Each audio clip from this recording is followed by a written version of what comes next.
Baik, Assalamualaikum warahmatullahi wabarakatuh. Perkenalkan, nama saya Maulana Rizky Ramadhani dari kelas TRI 2B dengan NPM 24782050. Pada kesempatan kali ini saya akan membuat video hands-on untuk tugas mata kuliah IoT yang dimana membahas yaitu pada lab 4.2.3 yaitu Design a Prototype of an AI Application gitu ya. Jadi intinya itu apain sih gitu ya pada lab ini gitu ya. Jadi intinya pada lab ini sendiri tuh kita itu menjelaskan fitur dan cara kerja alat tersebut ya, seperti kayak termostat ya, lalu menyebutkan komponen penting, lalu membuat flowchart alur kerja ya, bagaimana caranya data masuk lalu diproses lalu sampai akhir, lalu terakhir ada refleksi, sebutkan komponen AI dan sebagainya macamnya. Kita akan bedah satu-satu pada lab 4.2.3 gitu.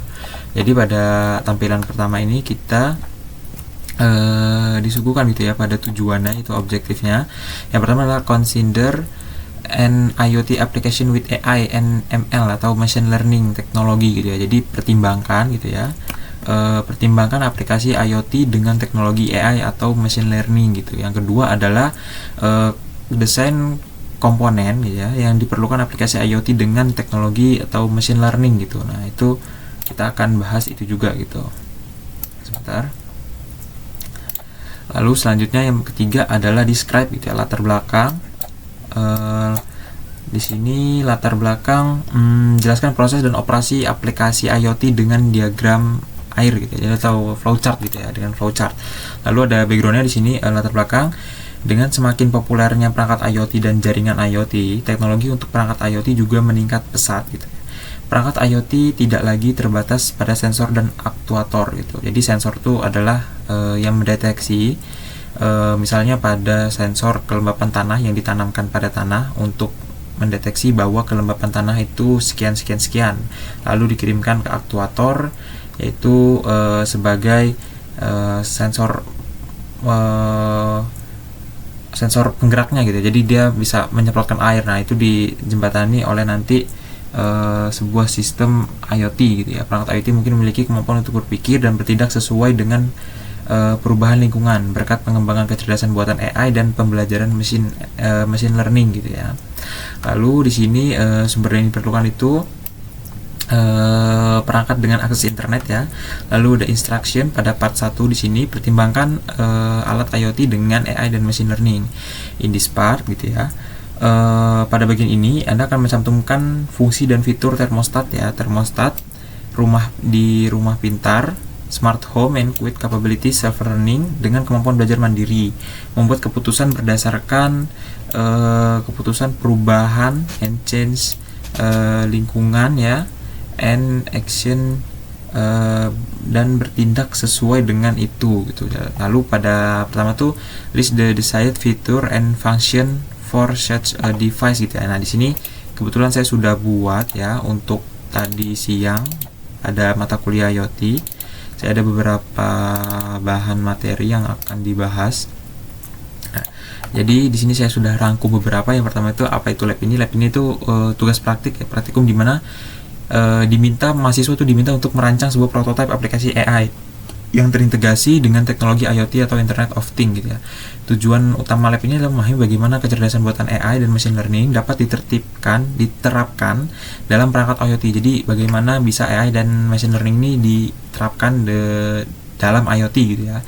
Merancang konsep prototipe dari sebuah aplikasi pintar yang bisa berpikir dan bertindak berdasarkan perubahan lingkungan gitu. Nah, pada bagian pertama ini saya sudah buat untuk jawaban pada part 1 ya, list the desired feature and function for such device ya, atau cantumkan fitur dan fungsi yang diinginkan untuk perangkat. Jadi di sini itu kita kayak membayangkan gitu ya, jadi membuat apa gitu. Nah sebenarnya yang pertama-tama itu automatically adjusting host temperature according to environmental change gitu. Jadi saya itu memasukkan sebuah otomatis adjust temperatur gitu ya, temperatur agar pada fungsi yang dibutuhkan itu sesuai gitu, karena di sini untuk termostat rumah gitu. Lalu communicating with cloud computing for self learning and algorithm improvement. Jadi di sini ditambahkan lagi fungsi yang saya pengenkan itu adalah karena di sini menggunakan AI dan machine learning, jadi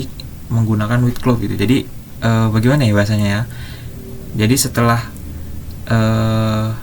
dilakukan berkali-kali gitu, dia akan menerima atau memproses atau mengingat gitu ya menggunakan algoritma. Jadi polanya itulah seperti itu terus misalkan, karena dia mempunyai kayak sebuah forecast gitu ya. Jadi kayak dia bisa meramalkan bahwa setiap hari ini atau hari ini dengan kelembapan sekian gitu. Lalu 3 adalah save energy. Jadi itu saya mau mempunyai fungsi menyimpan tenaga gitu. Jadi jika rumah itu kosong gitu, dia akan otomatis mati temperaturnya. Jadi tidak mendeteksi kegiatan atau pergerakan yang ada di rumah tersebut gitu. Ini jawaban untuk nomor 1 gitu. Lalu yang kedua, list the factor that may influence the perception of temperature gitu.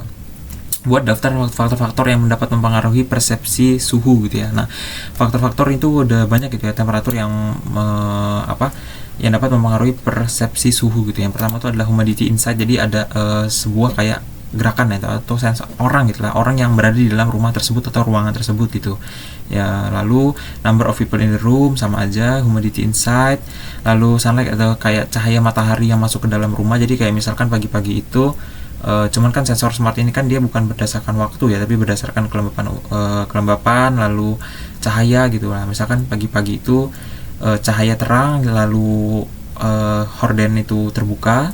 Nah, begitu dia sudah masuk, lalu temperatur naik, misalkan hangat, panas gitu, lalu dia akan membaca suhu yang ada dalam ruangan tersebut. Lalu drastic temperatur different itu kayak perbedaan gitu ya, perbedaan temperatur yang sangat tinggi gitu. Lalu yang ketiga itu adalah buat daftar cara perangkat pintar dapat memperoleh informasi tentang faktor tersebut gitu. Nah, pada bagian 3 di sini there are many way to obtain information about this factor including gitu. Jadi yang pertama itu adalah thermostat and humidity sensor. Jadi thermostat ini mendeteksi bahwa ada pergerakan atau orang gitu lah ya bahasanya ya. Sensor thermostat dan kelembapan gitu. Lalu yang kedua, access to weather forecast connected directly to the network gitu. Nah, di sini menggunakan sejalan ya dengan AI dan machine learning tadi ya gitu. Jadi akses ke cuaca menggunakan forecast atau ramalan, menggunakan ramalan cuaca, lalu dikoneksikan dihubungkan dengan jaringan gitu. Lalu ada sensor cahaya gitu. Sensor cahaya itu adalah sama kayak matahari. Jadi kayak misalkan dia gelap atau tidak ada matahari sama sekali hari itu, dia akan menaikkan suhu ya, berarti di luar tuh dingin, berarti di dalam harus hangat gitu. Nah, lalu lanjut pada part 2-nya. Part 2-nya komponen desain yang diperlukan untuk aplikasi IoT dan dengan teknologi AI dan machine learning gitu ya. Pada bagian ini Anda akan menjelaskan dan merancang ya fungsi komponen utama yang diperlukan untuk termostat atau pengontrol pintar gitu ya. Nah, di sini pada pertama itu ada soal ya, apa saja komponen utama untuk termostat atau pengontrol pintar itu ya. Pada bagian 2 di sini saya tadi sudah sedikit merangkum ya. The main component of the smart thermostat atau controller di sini ada 5 yang saya cantumkan. Yang pertama adalah temperature and humidity sensor, adalah sensor suhu dan kelembapan. Yang kedua, internet connection for the weather data. Kita membutuhkan sebuah koneksi untuk cuaca ya. Cuaca kita menghubungkan koneksi yang akan meramal cuaca atau memprediksi cuaca. Lalu yang ketiga adalah wifi atau bluetooth modul. Nah, di sini wifi ini sebuah agar bisa saling terhubung gitu ya, dalam satu rumah itu, seperti yang kemarin pada video smart home itu. Lalu ada ISP menyambung ke splitter ke default gateway. Nah, masing-masing perangkat smart home itu tersambung di default gateway. Nah, default gateway itu harus bisa tersambung oleh internet gitu. Nah, lalu yang keempat ada microprocessor MCU, atau ini tadi saya cari itu MCU ini sebuah ini ya, MCU, microcontroller unit, adalah otak utama dalam perangkat. Nah, ini nanti yang akan dilakukan coding gitu, mengontrol seluruh operasi perangkat, membaca data dari sensor, menjalankan perintah logika, dan mengirim atau menerima data gitu. Nah, yang terakhir adalah actuator to control HVAC gitu ya, heating, ventilation, air conditioning.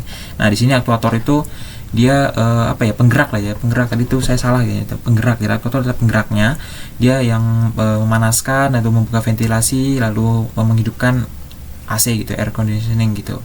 Lalu yang kedua buat daftar proses dan pengoperasian termostat pengendali pintar gitu. Nah, yang pertama itu Di sini ada beberapa gitu ya.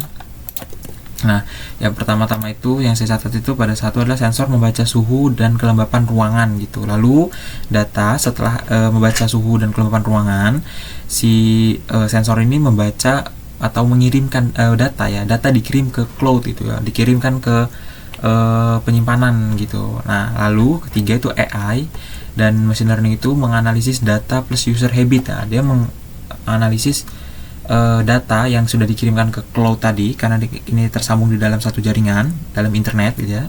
Setelah dianalisis oleh AI menggunakan data yang ada, lalu dia menambahkan user habit atau perilaku atau kegiatan manusia yang di dalam rumah itu ya. Jadi kebiasaan pengguna itu ngapain gitu, ataukah dia suka berolahraga dalam rumah jadi rumah itu butuh yang sejuk-sejuk gitu atau apa gitu ya. Lalu yang keempat adalah jika perlu AI memberikan perintah untuk menaikkan atau menurunkan suhu. Nah, di sini keempat setelah 3 itu AI menganalisis data, 4 ini dia memberi saran nih, ini perlu dinaikkan atau perlu diturunkan gitu. Lalu yang kelima itu aktuator mengatur sistem HVAC tadi ya, heating, ventilation, dan air conditioning. Nah, itu seperti itu. Jadi kurang lebih seperti itu. Yang keenam adalah sistem mempelajari hasil dan preferensi pengguna untuk penyesuaian di masa mendatang. Nah, ini adalah sebuah forecast yang dilakukan AI dan machine learning.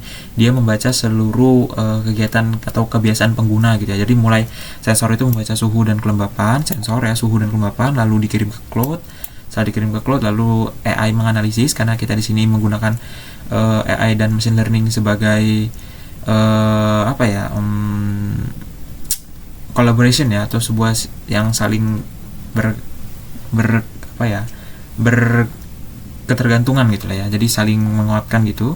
Nah, lalu AI analisis, lalu yang keempat adalah AI memberi saran apakah bisa menaikkan atau menurunkan, lalu aktuator menyalakan bila perlu ya. Lalu yang keenam adalah mengulangi hasil mempelajari hasil ya, dan preferensi pengguna untuk penyesuaian di masa pendatang gitu. Nah, oke, kurang lebih seperti itu untuk nomor 2 gitu ya. Lalu yang ketiga di sini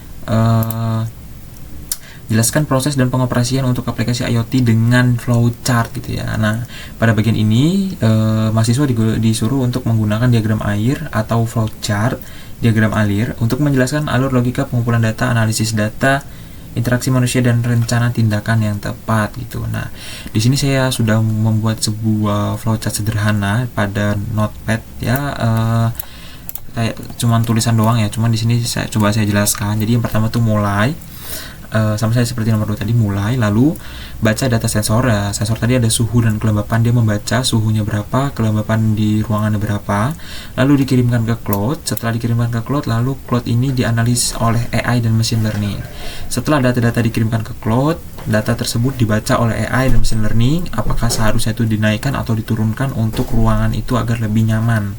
Nah, nyaman ini yang digunakan oleh si user atau pengguna yang dalam ruangan tersebut gitu. Nah, apabila yes, lalu dia akan mengatur HVAC-nya, lalu atau ubah suhu, atau no, tunggu siklus berikutnya gitu. Nah, lalu selanjutnya data disimpan untuk pembelajaran dan selesai. Nah, di sini dia melakukan forecast ya, atau di masa mendatang itu dia akan misalkan kayak di jam segini, atau bukan di jam segini, misalkan di kelembapan sekian dia tidak memerlukan AC, dan di suhu sekian dia tidak memerlukan membuka ventilasi. Nah, kurang lebih seperti itu untuk pembaca bagian flowchartnya gitu ya. Nah, yang kedua di sini gunakan diagram flowchart untuk mengilustrasikan pengoperasian umum termostat pengendali pintar. Nah, di sini termostatnya ya. Jadi dia mulai, lalu dia deteksi nih pengguna dan lingkungan nih. Lalu yang kedua dia ngecek history setelah pemakaian berlalu, dia ngecek history, lalu preferensi pengguna. Nah, pengguna ini sering menggunakan atau apa gitu lah ya. Lalu prediksi suhu idealnya berapa, lalu dibandingkan dengan suhu sekarang gitu. Lalu selanjutnya jika beda signifikan, lalu dia mengatur HVAC lagi gitu. Setelah itu data disimpan untuk pembelajaran yang sama, dia untuk forecast lagi untuk pembelajaran di masa mendatang gitu. Lalu kurang lebih seperti itu untuk bagian 3 pada bagian flowchart ya. Untuk di sini saya flowchartnya masih sederhana, menggunakan notepad saja gitu ya, notepad saja. Lalu selanjutnya ada refleksi yang dimana which component provide the brain power of the learning and the adjusting according gitu ya. Komponen mana yang menyediakan kekuatan otak untuk pembelajaran dan kemudian menyesuaikannya gitu. The brain component is AI dan machine learning, karena di sini dia lebih menguatkan itu untuk membaca semua data-data tersebut gitu. Jadi setelah data dikirimkan ke cloud, lalu dianalisis oleh AI dan machine learning, dijalankan, lalu dikirimkan ke cloud server lagi untuk masa mendatangnya gitu. This is where data analysis and learning are done for automate decision making. Jadi dia sudah otomatis gitu. Jadi kalau sudah terbiasa lalu dia dikirimkan ke server, nah itu sudah terbiasa karena sudah pernah gitu. Jadi dia di suhu sekian atau di kelembapan sekian dia otomatis nyala, lalu membuat suhu ruangan menjadi nyaman gitu ya. Seperti kurang lebih seperti itu untuk nomor 1 gitu. Untuk nomor 2-nya sendiri, dapatkah Anda menyebutkan perangkat IoT lain yang akan belajar seiring waktu dan meningkatkan pengoperasian gitu ya? Can you think ya? Yang pertama itu adalah speaker pintar, misalnya Google Nest. Misalkan kita kayak speaker pintar itu kayak Google, kita misalkan ngomong kayak Hai Google atau tolong nyalakan lampu atau ya seperti itu. Bisa juga menggunakan sensor suara ya, sensor suara. Lalu ada robot penyedot debu, dia mungkin bisa meningkat lagi ya, misalkan ditambah untuk melewati tangga atau turunan lantai yang agak sedikit curam gitu. Lalu sistem pencahayaan pintar, dia mungkin bisa lebih meningkat lagi dengan mengatur brightness ya, misalkan di jam sekian atau di alarm bunyi sekian dia mulai terang baru terang sekali. Lalu ada kamera keamanan pintar, yaitu smart security kamera. Dia bisa dipantau menggunakan HP atau ya lain sebagainya, mungkin menurut saya lebih bisa akan meningkat lagi. Lalu ada kulkas pintar ya, kulkas pintar sekarang ini banyak dibutuhkan ya, karena beberapa makanan atau bahan makanan yang tidak semuanya bisa disimpan di suhu yang sama gitu, kayak misalkan es krim, lalu ada daging, lalu ada sayur-sayuran, itu tidak bisa. Jadi menurut saya kulkas pintar itu mungkin nantinya akan ada peningkatan di bagian AI-nya gitu ya, di bagian sistem IoT-nya gitulah. Lalu yang terakhir adalah sistem irigasi pintar gitu. Nah di sini karena untuk petani, biasanya untuk petani, jadi sistem irigasi pintar itu kayak misalkan sebuah sawah membutuhkan air sekian liter, lalu jika sudah dia akan otomatis menutup tanpa petani tersebut menutup secara manual gitu, menggunakan biasanya seperti kayak dorongan gitu ya, seperti kayak putaran gitu yang berada di tengah-tengah sawah. Nah menurut saya itu bisa dipasang IoT dan akan meningkatkan sistem lagi gitu ya untuk pertanian. Nah menurut saya kurang lebih seperti itu. Jadi intinya pada video kali ini, pada 4.2.3, kita tuh yang pertama tuh menjelaskan fitur dan cara kerja alat tersebut gitu ya. Kayak tadi seperti kita termostat pada smart home gitu ya, dia membaca suhu dan kelembapan udara.